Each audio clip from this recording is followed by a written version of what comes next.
Bonjour et bienvenue chez AGM Tech, fabricant de matériel d'inspection vidéo de réseau et fournisseur d'équipements de détection.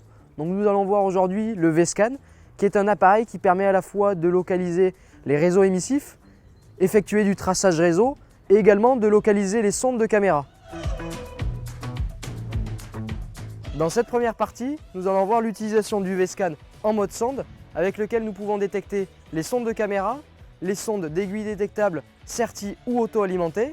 Il y a deux méthodes pour pouvoir les détecter, nous allons le voir tout de suite. Afin de localiser la sonde en 512 Hz de la Tubicam R23, la première méthode consiste à obtenir des flèches perpendiculaires en noir et stabilisées qui vont nous donner une orientation à suivre, aussi bien à gauche qu'à droite. Celle-ci nous amène à faire un demi-cercle. Il suffit ensuite de gérer la sensibilité au niveau de la molette pour affiner le signal et après le faire en croix pour bien déterminer l'aplomb, puis poser l'appareil de détection au sol et appuyer sur I comme information pour avoir la profondeur. Dans cette méthode, il va falloir cette fois-ci chercher à maintenir les flèches perpendiculaires et avancer dans ce même axe.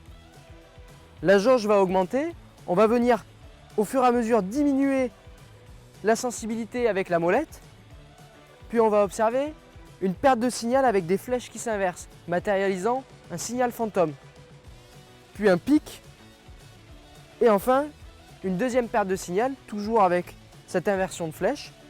Il va donc falloir travailler entre ces deux polarités, en faisant varier la sensibilité, et en trouvant le point le plus haut, et en basculant de gauche à droite. Puis pour connaître la profondeur, on va simplement poser l'appareil au sol, perpendiculaire, et appuyer sur I comme information. Le mode métal est une option qui permet de détecter ce qui est métallique, comme par exemple les regards enterrés, les fourreaux ou bien les bouches à clé, qui pourraient être recouverts par du sable ou bien de la terre, et ce jusqu'à 30 cm. Pour la partie détection, nous allons donc utiliser le V-Scan, accompagné d'un générateur d'alimentation que l'on raccorde à une aiguille détectable. On pourrait également l'utiliser en injection directe avec les pinces crocodile ou directement en induction. Nous allons donc tracer ce réseau pluvial.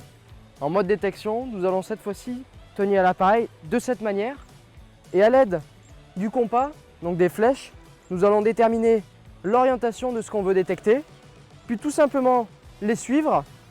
Puis à l'aide de la molette, on va venir gérer la sensibilité du signal qui nous permet de déterminer son aplomb, donc au point le plus haut. Puis pour connaître la profondeur, venir poser l'appareil de détection et appuyer sur I comme information.